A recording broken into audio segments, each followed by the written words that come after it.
Assalamualaikum warahmatullahi wabarakatuh.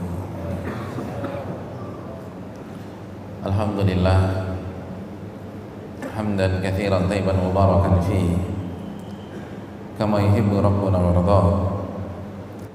Wassalatu wassalamu ala nabiyyina Muhammad wa ala alihi wa sahbihi wa man sara ala nahjihi bi ihsanin ila yaumil wa ba'd. Hadirin bapak-bapak dan ibu-ibu sekalian yang saya hormati, rasanya tidak ada kata yang pantas untuk kita ucapkan pada malam hari ini kecuali kata demi kata yang kita rangkai untuk bersyukur kepada Allah Subhanahu wa taala atas segala nikmat dan karunia yang Allah berikan dan Allah limpahkan kepada kita. Nikmat hidup, nikmat waktu, kita masih bisa bernafas sampai detik ini. Mungkin kita tidak bisa membayangkan kalau maghrib tadi atau ba'da isya tadi malaikat maut mencabut nyawa kita, apa yang kita rasakan dan kemana ia membawanya. Kita masih diberikan kesempatan untuk hidup, untuk sujud, untuk berzikir, untuk menambah pundi-pundi pahala kita sampai detik ini. Bukankah ini nikmat yang besar dari Allah Subhanahu wa taala? Yang apabila orang terkaya di Indonesia ditawarkan antara nyawa atau seluruh kekayaannya, maka mereka akan memberikan kekayaan mereka. Oleh karena itu bersyukurlah kepada Allah ketika kita masih diberikan nikmat hidup dan manfaatkan kehidupan kita untuk menghamba, mengabdi dan beribadah kepada Allah Jalla wa Ala. Salawat dan salam semoga senantiasa tercurahkan kepada qudwah kita, uswah hasanah kita, Rasulullah sallallahu alaihi wasallam beserta para keluarga beliau, para sahabat-sahabat beliau dan orang-orang yang istiqomah berjalan di bawah naungan sunnah beliau sampai hari kiamat kelak. Hadirin yang dirahmati oleh Allah Subhanahu wa taala, dalam sebuah hadis Muslim dari Jabir bin Abdullah, Rasulullah sallallahu alaihi wasallam pernah memberikan informasi kepada kita tentang harga sebuah kehidupan dunia, nilai dibalik orang yang menghabiskan 7 kali 24 jam hidupnya hanya untuk dunia, dunia dan dunia. Hadirin yang dirahmati oleh Allah Subhanahu wa taala, agar tidak disalahpahami dan agar lebih objektif, mari langsung kita simak penuturan langsung Rasulullah sallallahu alaihi wasallam. Jabir menyampaikan testimoni dia radhiyallahu taala an, bahwa suatu hari anna Rasulullah sallallahu alaihi wasallam marra bisuqi, Nabi kita sallallahu alaihi wasallam mendatangi sebuah pasar, dakhilan min ba'dil aliyah, beliau masuk ke pasar tersebut dari dataran tinggi, wan nasu kanafatahu, dan manusia berada di sebelah kanan beliau dan di sebelah kiri beliau. Beliau dikawal oleh para sahabatnya. Famarra bijadiyin asakka mayyitin, maka pada saat Nabi kita sallallahu alaihi wasallam sedang berjalan bersama para sahabatnya, maka beliau melewati seekor kambing yang mati, yang sudah menjadi bangkai, hadirin, dengan kondisi cacat. Telinga kambing tersebut cacat dan kambing itu sudah menjadi bangkai. Fatanawalahu, maka Nabi mengambil bangkai kambing tersebut. Fa akhadha bi udhunihi, lalu beliau mengangkat telinga kambing yang cacat tersebut. Lalu Nabi kita menawarkan kepada para sahabatnya, ayyukum yuhibbu anna hadza lahu bidirham, siapa yang mau membeli kambing ini dengan harga 1 dirham. Jadi Nabi katakan, siapa mau beli ini? Harganya 1 dirham. 1 dirham berapa rupiah sekarang? 1 dirham berapa rupiah? Dirham itu apa sih? Dirham perak ya?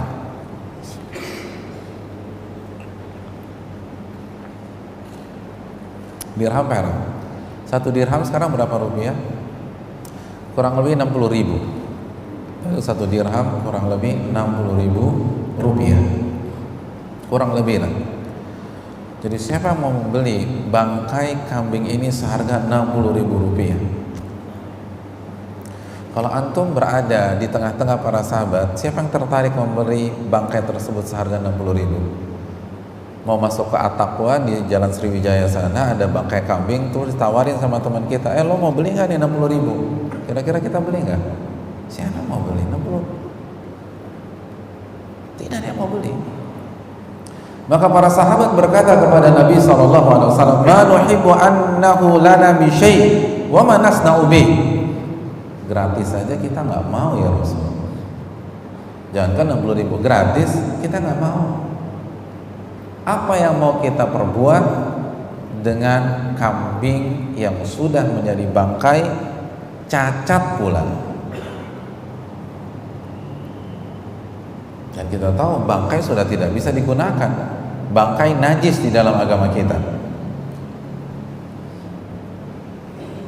Wa ma nasna'u bihi, apa yang mau kita lakukan dengan bangkai tersebut? Nggak ada. Nggak bisa disate, digulai Pak Ustaz, nggak bisa juga digulai, disop, apalagi disop. Bangkai najis, dan setiap najis haram, dan sesuatu yang haram tidak bisa digunakan atau tidak bisa dimanfaatkan.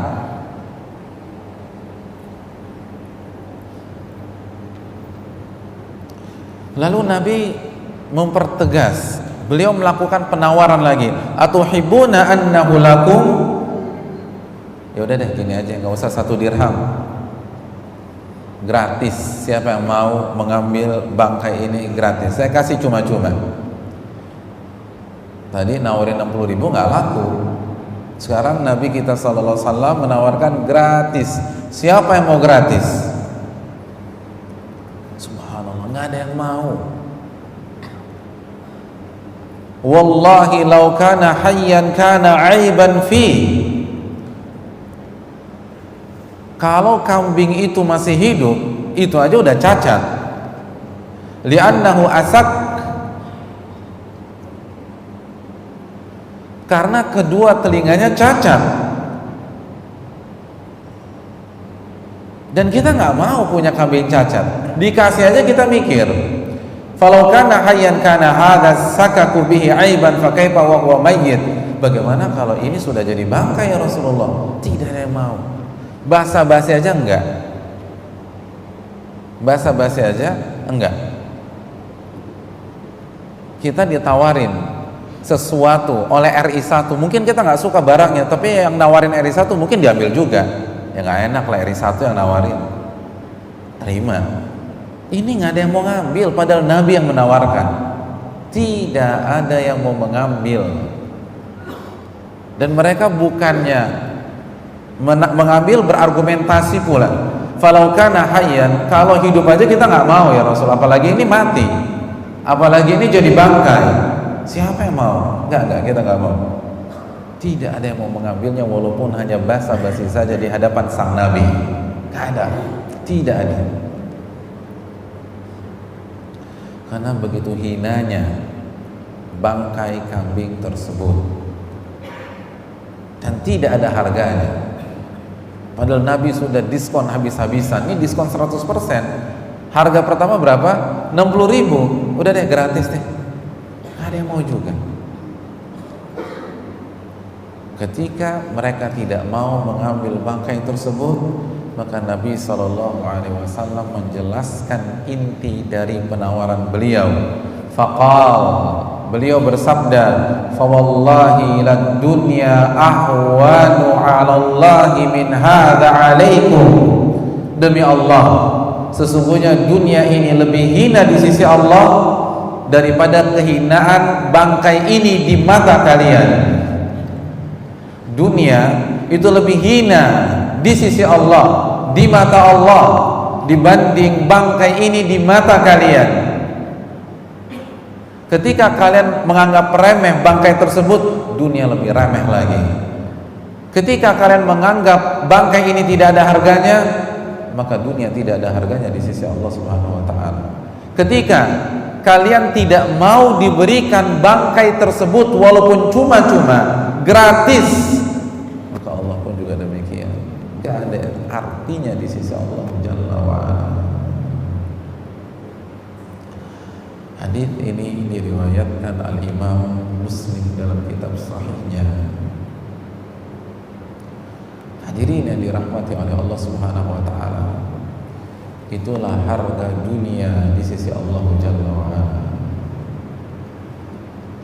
Itulah nilai dunia, ya, dunia yang kita perebutkan selama ini, dunia yang kita cari selama ini, dunia yang membuat kita kehilangan prime time kita bersama anak-anak balita kita, dunia yang membuat kita tidak mengetahui perkembangan anak kita dari awal sampai akhir, dunia yang membuat kita tidak tahu bakat anak kita sendiri. Kenapa? Karena kita terlalu sibuk di kantor, kita terlalu sibuk dengan pergaulan-pergaulan kita, sampai bakat anak kita saja kita nggak tahu. Dunia membuat kita jarang menelpon orang tua kita, menghubungi ayah kita atau ibu kita. Dunia membuat kita tidak sempat datang ketika ada acara keluarga besar, kan harus pergi ke Singapura lah, ke KL lah, harus rapat di sana, gak sempat lagi silaturahim. Dunia membuat kita menunda waktu sujud kepada Allah Subhanahu wa ta'ala. Dunia yang membuat kita meninggalkan Al-Quranul Karim.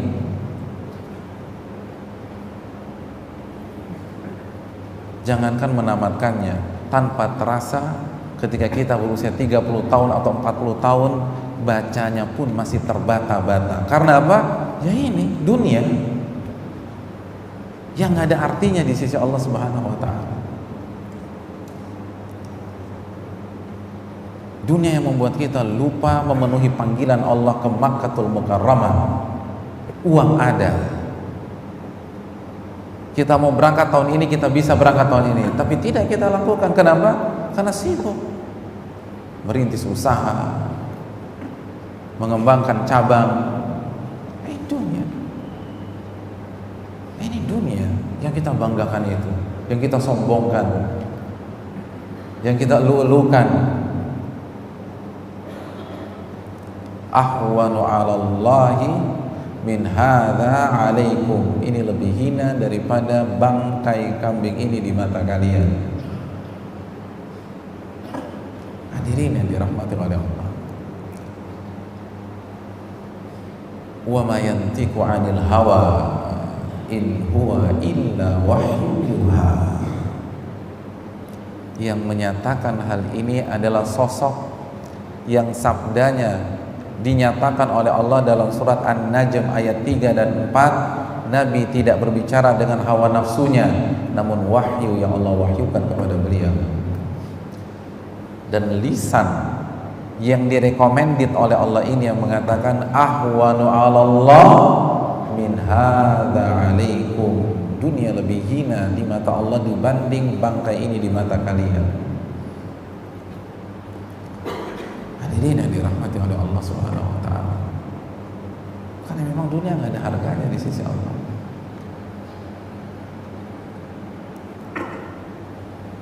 Dan ini dipertegas dalam hadis yang lain, hadis yang dibawakan juga Imam Al-Baghawi. Nabi mengatakan, "Lau kanatid dunya 'indallahi janaha ba'udah ma saqa kafira syurbata ma." Kalau dunia senilai salah satu sayap nyamuk di sisi Allah, jadi kalau dunia itu senilai salah satu sayap nyamuk di sisi Allah Subhanahu wa ta'ala, maka Allah tidak akan berikan minum kepada orang kafir walaupun seteguk air. Artinya ketika kita melihat orang yang mensekutukan Allah bisa hidup senang atau bisa hidup dengan harta yang berlimpah, dengan segala fasilitas, bukan hanya air, seluruh jenis minuman bisa ia minum, itu menunjukkan dunia tidak ada nilainya di sisi Allah. Tidak ada. Karena orang yang membenci Allah saja bisa menikmati. Bisa menikmati.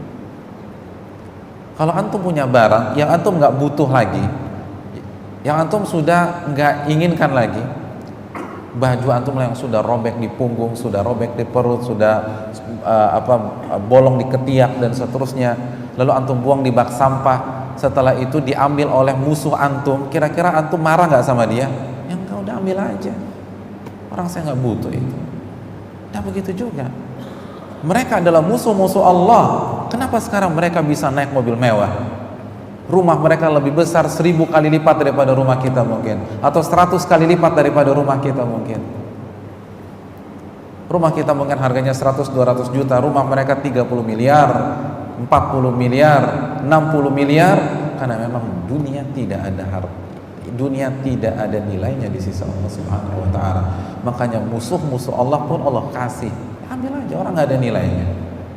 Tapi jangan harap Anda sukses di akhirat. Lebih rendah daripada salah satu sayap nyamuk. Saya ingin bertanya, sekarang satu sayap nyamuk di pasar Santa dijual berapa? Oke, nggak usah satu deh, selusin berapa? Nggak ada nilainya. Itu selusin, apalagi satu, itu lebih hina lagi. Hadirin yang dirahmati oleh Allah Subhanahu wa taala. Lalu ini yang kita banggakan di mana-mana. Ini yang membuat kita berjalan dengan ampuh, petantang, petenteng. Ini yang membuat kita meremehkan saudara kita. Allahu Akbar. Kalau ada orang belagu karena bacaan Al-Qur'annya mungkin masih bisa diterima, karena Al-Qur'an itu mulia. Tapi ada orang beragu karena mobil Lamborghini-nya, itu nggak masuk akal hadirin. Itu lebih hina daripada sayap nyamuk lalu Anda belagu gara-gara mobil Anda. Orang belagu karena hafalan Al-Qur'annya itu aja udah memalukan. Padahal kalau ditinjau dari satu sisi, iya sih, kalamullah, firman Allah, sangat prestis di hari akhirat, menjadi syafaat bagi para pembacanya. Itu pun kalau kita sombongkan, tetap aja kita dicela oleh Allah Subhanahu wa taala. Lalu Anda sombongkan dunia, kemana akal sehat Anda? Ada yang membanggakan bangkai kambingnya di rumahnya? Nggak ada kan? Nah, apa yang kita punya itu lebih hina daripada bangkai kambing di mata Allah Subhanahu wa taala. Dalam hadis yang lain Nabi mengatakan, hadis riwayat Imam Tirmidzi, ad-dunya mal'unah, ad-dunya mal'unah, ad-dunya mal'unah, mal'unun ma fiha. Dunia itu dilaknat oleh Allah. Dunia itu dilaknat oleh Allah. Dunia itu dilaknat oleh Allah Subhanahu wa taala. Dan seluruh yang ada di dunia turut dilaknat oleh Allah Subhanahu wa taala. Semuanya.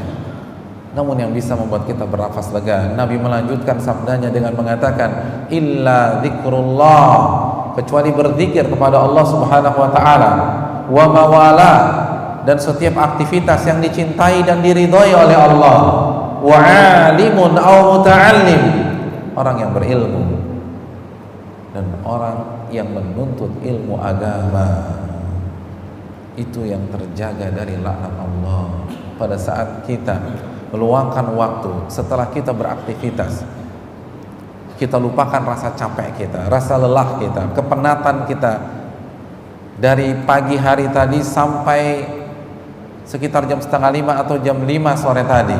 Lalu kita tidak langsung pulang ke rumah, kita ngaji di masjid ini atau di masjid-masjid yang lain, tidak harus di majelis ini. Maka pada saat itu kita terbentengi dari laknat Allah Subhanahu wa taala. Hanya 4 pengecualian. Kalau tidak, terlaknat, terlaknat, dan terlaknat. Bukan saya mengatakan, saya nggak punya hak melaknat sesama. Tapi ini sabda Rasulullah SAW.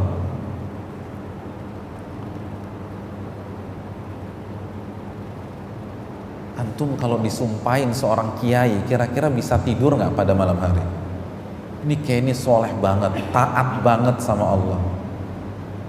Kalau doa dikabulkan, terus dia kecewa sama kita, kita disumpahin sama dia, kira-kira besok malam bisa, nanti malam bisa tidur? Itu mikir. Ini yang mengatakan dilaknat Rasulullah SAW, yang sekali berdoa dikabulkan oleh Allah. Lalu kita mencari dunia, dunia dan dunia.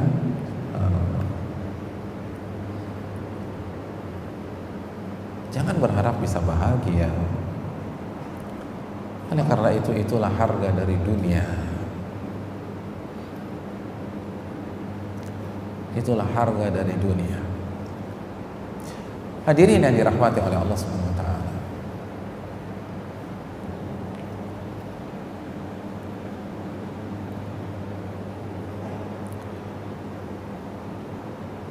Ketika kita sudah mengetahui harga dari dunia, apa yang harus kita lakukan, hadirin yang dirahmati oleh Allah? Ini penentuan.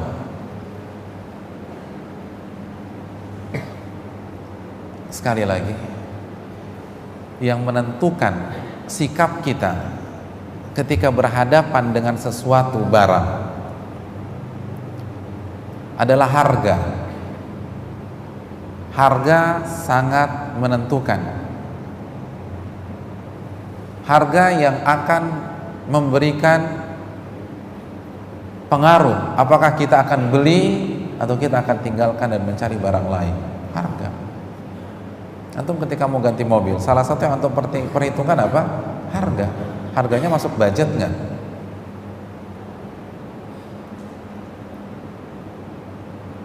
Kalau masuk budget, bener nggak tuh? Antum mau beli CR-V tahun 2010, harganya 30 juta. Antum kan mikir, bener nggak nih CR-V-nya? Kok 30 juta? Nah, begitu juga sebelum kita mencari dunia, coba perhitungan dulu harga dunia ini berapa. Baru kita melangkah ke depan. Saat kita ingin menginvestasikan harta kita, kita harus lihat harganya masuk akal atau tidak. Begitu juga saat kita mau menginvestasikan seluruh harta kita, tenaga kita, energi kita, kecerdasan kita kepada dunia, lihat harganya. Harganya masuk apa enggak? Harganya layak enggak untuk kita perjuangkan? Ternyata harganya lebih murah daripada salah satu sayap nyamuk.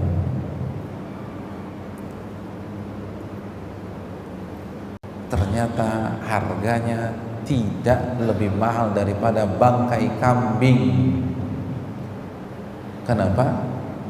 Karena terlaknat. Ad-dunya mal'unah, kata Nabi. Dunia itu dilaknat oleh Allah Subhanahu wa taala. Maka ketika kita mengetahui harganya sangat murah, hadirin, pedagang di sini siapa? Salah satu kaidah dalam dunia dagang di jalanan, harga nggak nipu lah Pak. Ada harga ada barang lah, kan begitu ya. Ada harga ada barang. Anda mau cari barang bagus dengan harga yang miring, nggak mungkin. Kecuali ada sesuatu di sana. Kalau normal enggak lah. Dan harga nggak nipu deh. Harga nggak nipu. Dan ini harga dunia. Berarti kan ada sesuatu. Ternyata usut punya usut, dilaknat oleh Allah Subhanahu wa taala. Ternyata usut punya usut, semu expire-nya cepat. Wal akhiratu khairul laka minal ula wal akhiratu khairu wa abqa. Karena akhirat yang lebih baik dan lebih kekal. Dunia itu semu. Makanya murah.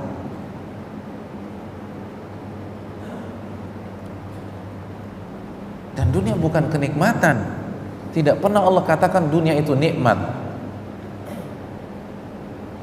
Dunia itu fitnah, kata Allah.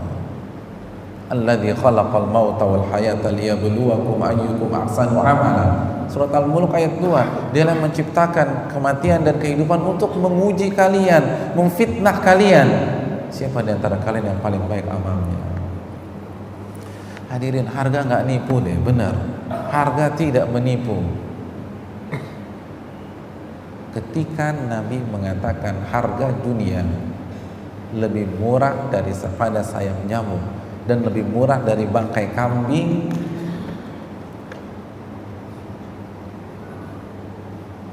maka sikap kita jangan dibeli, hadirin. Makanya Allah berfirman dalam surat Al-Baqarah ayat 207, wa minan nas man yashri nafsahu ibtigha'a mardatillah. Dan di antara manusia ada yang menjual nyawanya untuk mencari kehormatan dan ridha Allah Subhanahu wa taala. Allah tidak mengatakan membeli dunia.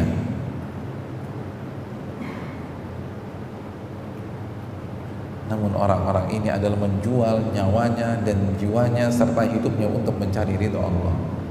Ini yang harus kita lakukan. Bukan menjual diri kita untuk dunia atau membeli dunia tersebut dengan hidup kita. Membeli dunia tersebut dengan nyawa kita, dengan waktu kita yang sangat berharga. Karena dunia itu murah, jangan dibeli dengan seluruhnya. Ada rugi, nggak masuk lah. Jangan main di sini. Investasinya minim.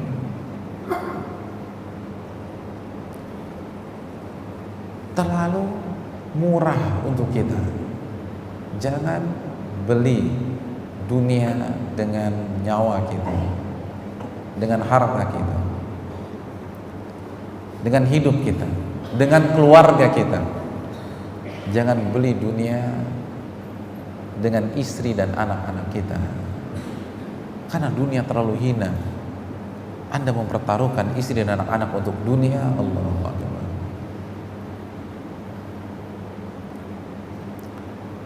Atau Anda mengorbankan anak Anda untuk karir, itu kan berarti kan mengorbankan anak-anak untuk dunia.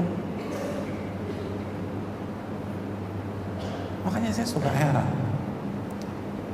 karir seperti apa, khususnya kepada wanita yang memperjuangkan karirnya. Karir mentok-mentoknya apa sih? Kan dunia. Lalu anak Anda lebih rendah daripada dunia? Allahu Akbar. Ustadz, anak saya ada pembantu yang jaga. Saya ingin tanya, iPhone 5 Anda kasih ke pembantu nggak? Enggak, anak kasih pembantu. Subhanallah. Berarti anak lebih rendah daripada iPhone 5. Ada yang kasih iPhone 5 nya dikasih pembantu? Mbak pakai ini mbak, biar saya gampang hubungin mbak. Nggak ada. Saya belum pernah tahu ada orang kaya kasih pembantunya iPhone 5, tapi kasih anaknya ke pembantu banyak.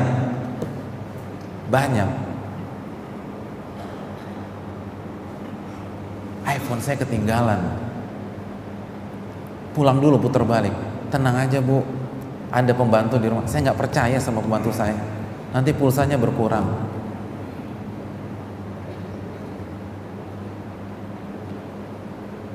Tapi ninggalin anak sama pembantu tenang-tenang aja tuh. Hebat ya manusia ya. Logika kita dirusak oleh dunia. Anak lebih berharga, istri lebih berharga. Hadirin yang dirahmati oleh Allah Subhanahu wa taala. Dan akhirat lebih berharga. Oleh karena itu jangan kita beli dunia dengan seluruh jiwa raga kita. Hancur kita, hancur. Bukan berarti nggak boleh kaya, tapi jangan curahkan seluruh kemampuan kita untuk dunia. Kalaupun kita mendapatkan dunia, jadikan sebagai sarana akhirat, bukan untuk dunia sebagai tujuan.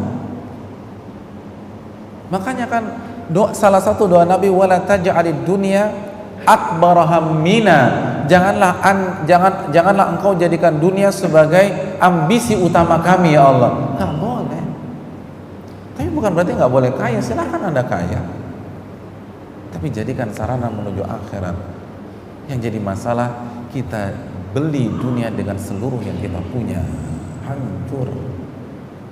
Kita beli dunia dengan harga diri kita. Kita beli dunia dengan tubuh kita. Allah. Kita beli dunia dengan prinsip kita. Dan naudzubillah, kita beli dunia dengan agama kita. Akhirnya kita tidak sholat demi rapat. Kita tidak puasa karena mengentertain klien. Hadirin, lebih rendah daripada salah satu sayap nyamuk.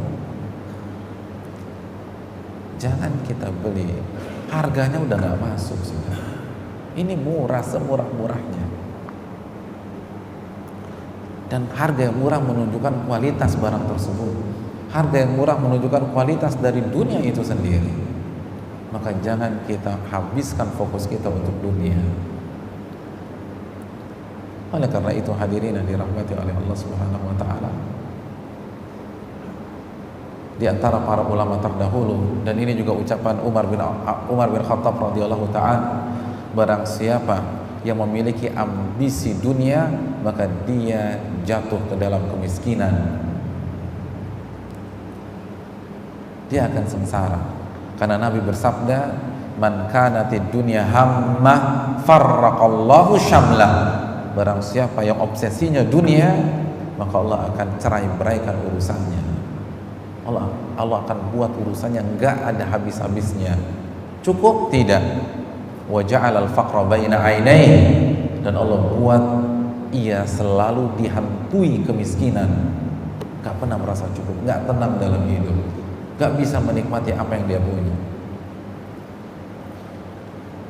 Hadirin yang dirahmati oleh Allah Subhanahu wa taala. Itu sikap kita yang pertama. Jangan lakukan transaksi dengan dunia, karena harga tidak menipu. Sikap kita yang kedua, hadirin yang dirahmati oleh Allah, jangan berkompetisi dengan ahli dunia.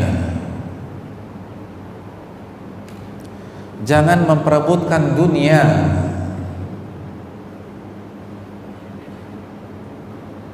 Apalagi sampai menzalimi orang, menjegal orang demi sebuah jabatan, demi sebuah karir, demi sebuah tender. Hadirin, harganya nggak masuk gitu loh. Anda jegal orang, dia akan tuntut Anda pada hari kiamat. Lalu Anda dapat apa? Bangkai kambing? Kemana logika kita? Wong pakai cara yang halal aja nggak direkomendasi, kejar-kejaran memperebutkan dunia, apalagi menggunakan cara yang haram. Nggak dapat. Ini terlalu murah. Nggak ada yang mau beli kok. Sahabat nggak ada yang mau beli. Sampai-sampai mereka nggak mau beli walaupun hanya untuk menjaga perasaan Nabi Shallallahu Alaihi Wasallam. Nabi tawarkan, siapa mau beli 60.000? 1 dirham apa artinya sih buat orang seperti Abu Bakar? 1 dirham apa artinya sih buat orang sekelas Abdurrahman bin Auf? Tapi nggak ada yang mau beli, karena memang nggak ada artinya. Lalu Anda berlomba-lomba mencari dunia. Yang harus kita perlombakan adalah akhirat. Wa fi dzalika falyatanafasil mutanafisun. Dan dalam kebajikan akhiratlah orang-orang beriman saling berlomba, kata Allah Subhanahu wa taala. Fastabiqul khairat, maka berlomba-lombalah dalam mengerjakan kebajikan.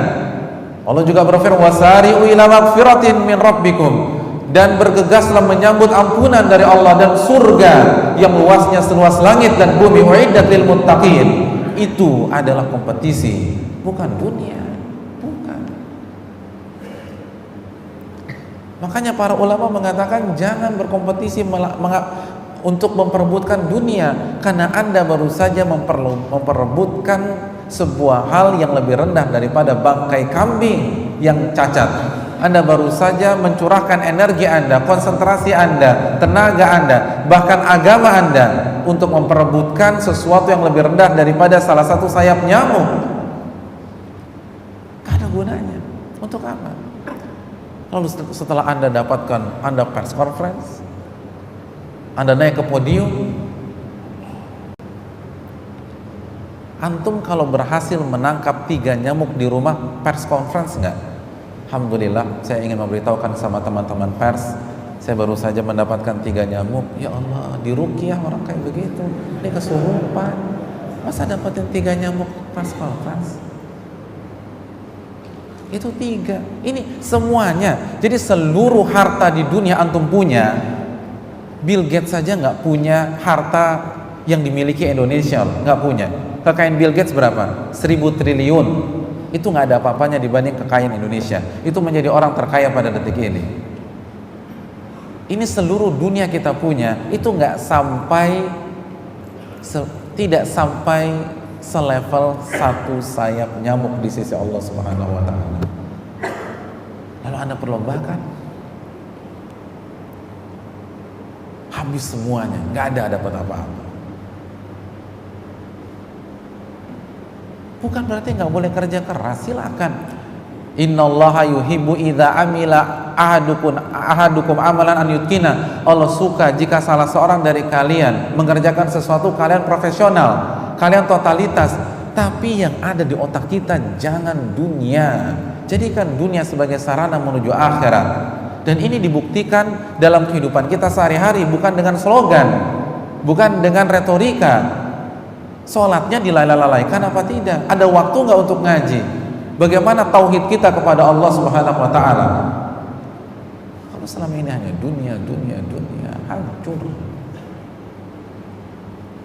Sekali lagi, kajian kita bukan memerangi kekayaan, enggak. Abu Bakar kaya, Nabi Sulaiman kaya, Nabi Daud kaya, Nabi Yusuf kaya. Tapi bagaimana mereka menyikapi kekayaan? Mereka tidak diperbudak dunia, karena rugi orang yang mengincar dunia dalam hidupnya. Bayangkan 60 tahun hidup yang kita cita-citakan hanya bangkai kambing, rendah banget cita-cita kita. Jangan berkompetisi menghadapi dunia. Rugi serugi-ruginya. Silakan bersaing untuk mendapatkan sebuah tender, tapi dengan jalan yang halal. Dan ketika kita dapatkan tender tersebut, niatkan untuk mencari akhirat, untuk bisa haji, untuk bisa infak, untuk bisa sedekah, untuk bisa memberikan nafkah kepada diri, istri dan anak-anak dengan cara yang halal, untuk bisa membantu agama Allah Jalla wa Ala, untuk bisa membantu saudara-saudara kita kekurangan, bukan untuk meraih dunia. 60 tahun target kita hanya salah satu sayap nyamuk. Allahu Akbar.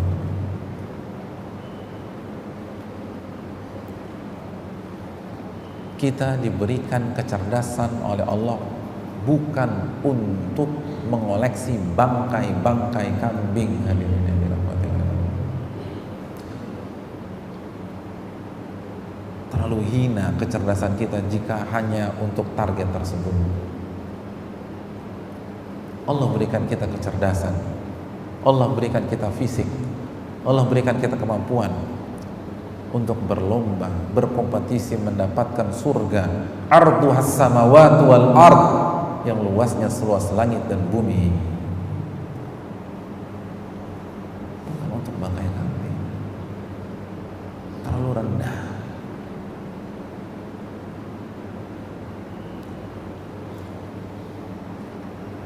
Pelajaran yang ketiga, hadirin yang dirahmati oleh Allah.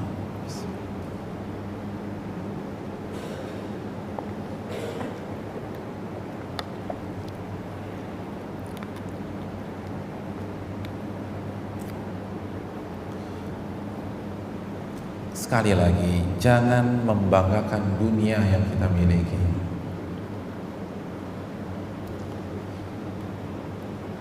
Sekali-kali jangan membanggakan dunia, karena dunia tidak pantas dibanggakan.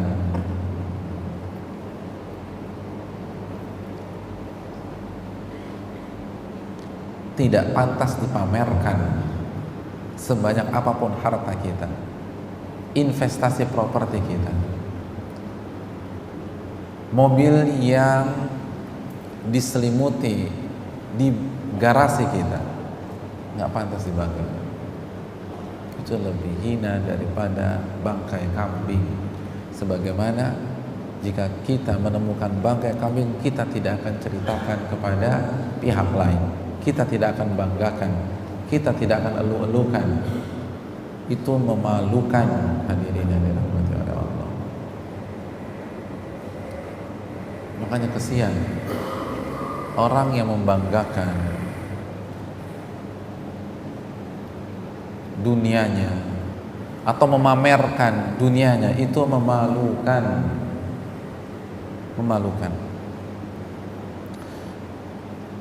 Dan itu menunjukkan dia tidak punya jiwa yang besar. Jiwa yang besar. Hadirin, kalau ada orang baru pede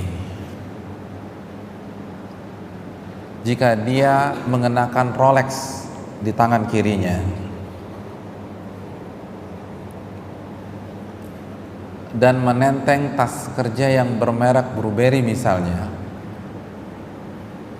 lalu memakai sendal yang bermerek Hermes misalnya, itu orang yang rendah.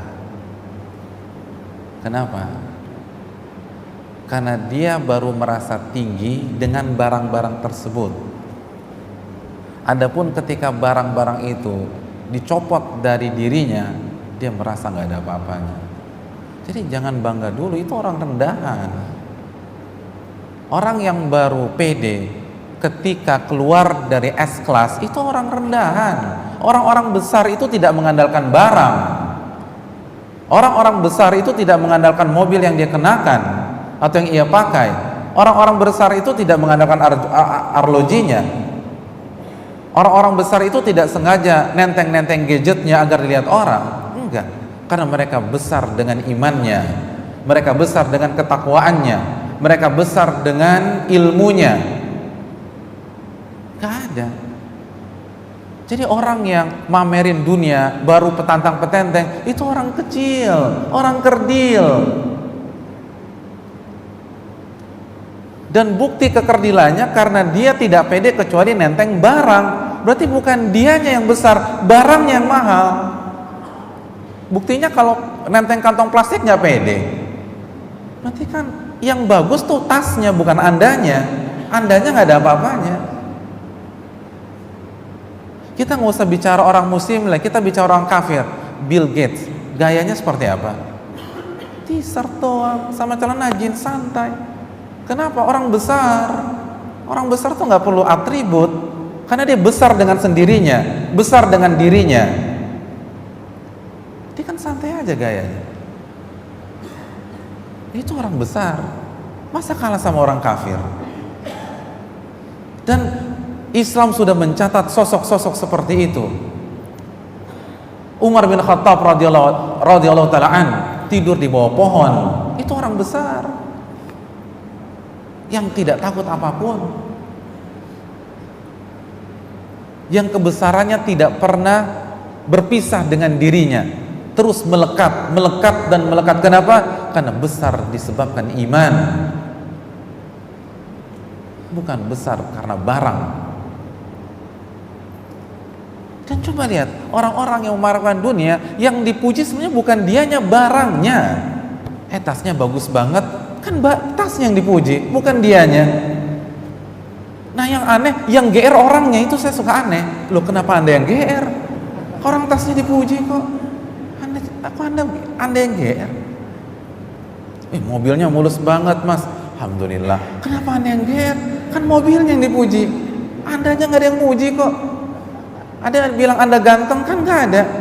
Anda keren, nggak ada juga. Mobilnya keren. Kenapa andanya senang? Kenapa anda yang petantang petenteng? Orang mobilnya yang dipuji orang, bukan anda. Coba diulang lagi, coba direkam, diulang lagi. Ada kata-kata anda dipuji? Nggak ada kan? Itu orang kecil yang seperti itu.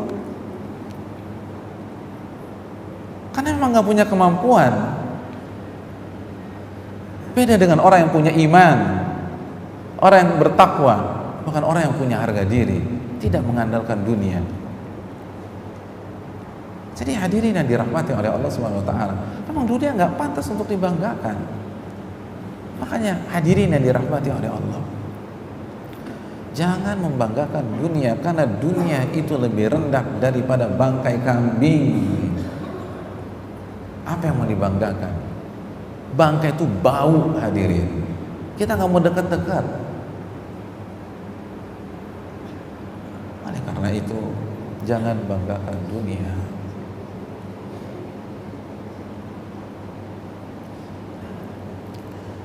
Dan jangan meremehkan orang karena dunia. Jangan meremehkan orang karena dunia. Haram hukumnya. Sombong sesombong-sombongnya kita. La yadkhul jannata man kana fi qalbi mithqalu dzarratin min kibrin. Tidak akan masuk surga orang yang di dalamnya memiliki kesombongan walaupun sebesar partikel yang terkecil.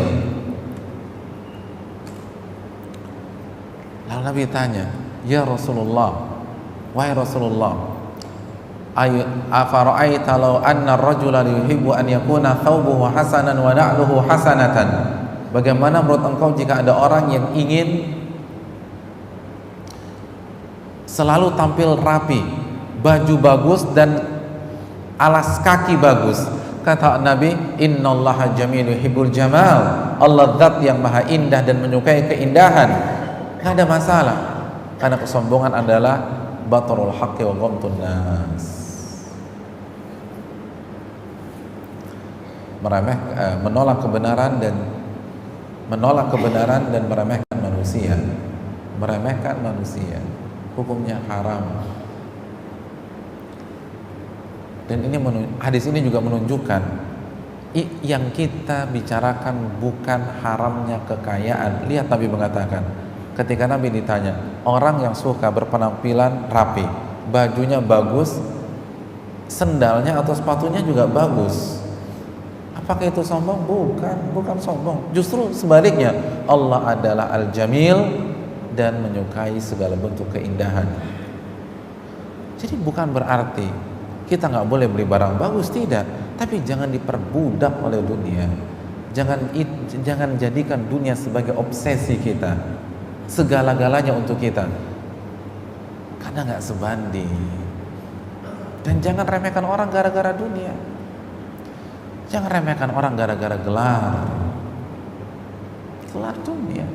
Jangan remehkan orang gara-gara status sosial kita, kekayaan kita, kecerdasan kita. Itu aib. Anda meremehkan orang gara-gara Anda punya bangkai kambing, itu kan aib lah hadirin.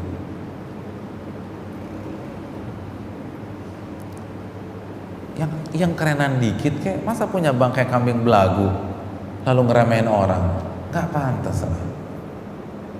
Oleh karena itu, jangan meremehkan orang gara-gara dunia. Para sahabat tidak pernah meremehkan orang gara-gara dunia. Makanya Umar bin Khattab radhiyallahu taala an, tokoh besar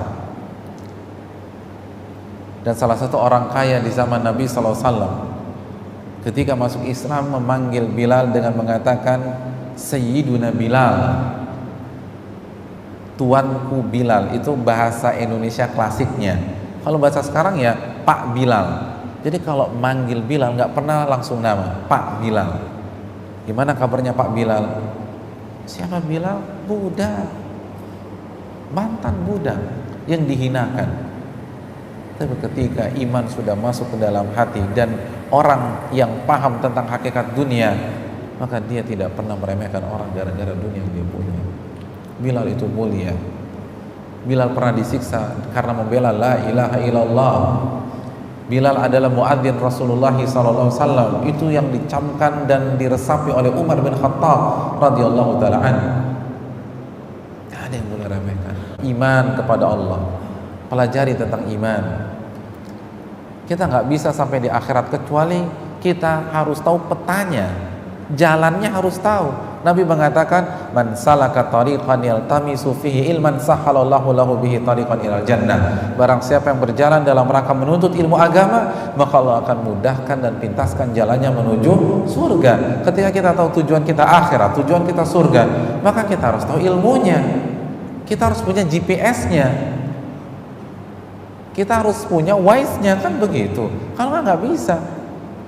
Ketika misalnya saya dikabarkan oleh teman-teman dari Al-Hikmah, Ustadz kajian di At-Taqwa Sriwijaya, gimana saya bisa sampai di masjid ini kalau saya tidak tahu rutenya?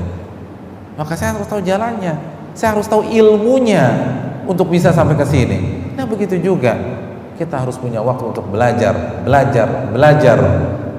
rute menuju akhirat. Lalu kita amalkan dalam kehidupan sehari-hari. Dan yang harus pertama kali kita pelajari adalah iman, tauhid kepada Allah. Bagaimana konsep meyakini Allah, mempelajari nama-nama dan sifat-sifat Allah, hanya beribadah kepada Allah. Lalu pelajari iman kepada malaikat, iman kepada kitab suci, iman kepada nabi dan rasul, iman kepada hari kiamat, iman kepada takdir. Lalu pelajari bagaimana cara sholat kepada Allah. Ini bekal kita menuju akhirat.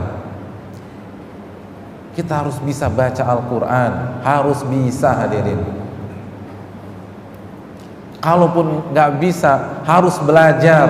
Nggak ada ceritanya nggak belajar. Harus, mau usia 60 tahun, 70 tahun, harus buka lagi Iqra-nya, belajar lagi membacanya.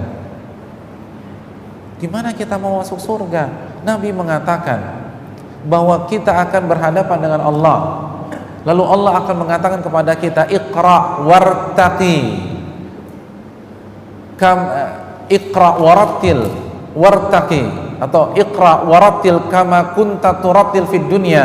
Baca dengan tajwid ya, kata Allah. Itu kita suruh baca Al-Quran nanti pada hari kiamat. Dan yang ngetes bukan ustadz, bukan habib, bukan kiai, Rabbul Alamin yang ada di hadapan kita. Iqra warattil kama kunta turattil fid dunya. Baca harus dengan tajwid, kata Allah, sebagaimana Anda baca dengan tajwid di dunia. Lalu naiklah dan naiklah dan naiklah, kata Allah Subhanahu wa taala, fa inna manzilataka fi akhiri ayatin taqra'uha wa aqamaqam. Karena sesungguhnya derajatmu akan berhenti di ayat terakhir yang engkau baca. Jadi kalau hafalannya cuma inna a'tainakal kautsar, ya gimana mau surga tinggi-tinggi?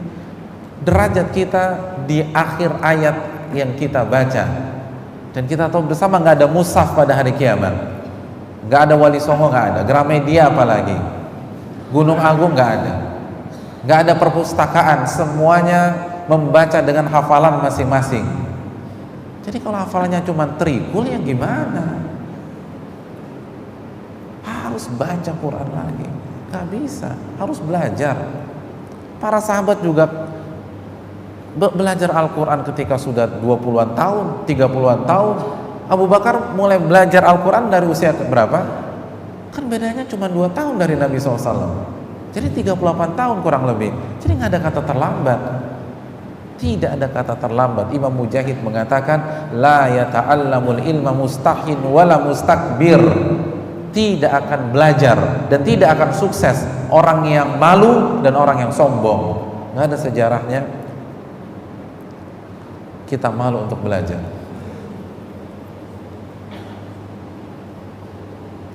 Dulu waktu saya kuliah, itu ada salah satu teman kelas kita, itu sudah usia 40-an tahun, jenggotnya sudah segini, itu belajar bareng kita. Nggak ada ceritanya malu, belajar.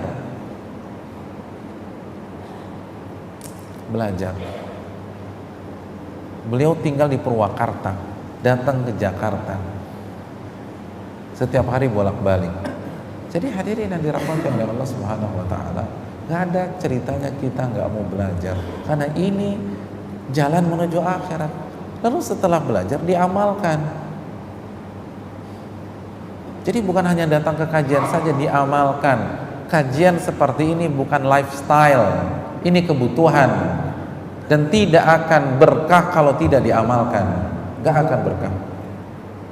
Mau ngaji 15 tahun, 20 tahun kalau hanya jiping, ngaji nguping lalu nggak dipraktekkan dalam kehidupan sehari, tidak akan berkah pengajian kita. Hadirin, pengajian itu bukan retorika, pengajian itu bukan gelak tawa, pengajian itu adalah ilmu tentang kehidupan yang harus diamalkan dalam kehidupan sehari-hari. Oleh karena itu, belajar dan amalkan, maka kita akan mendapatkan akhirat. Ini yang bisa saya sampaikan pada kesempatan malam hari ini. Semoga bermanfaat, khususnya bagi yang berbicara. Sebelum yang mendengarkan, kita buka sesi tanya jawab. Barang siapa ingin bertanya atau memberikan koreksi jika saya salah dalam menyebutkan sesuatu tadi. Wassalamualaikum warahmatullahi wabarakatuh.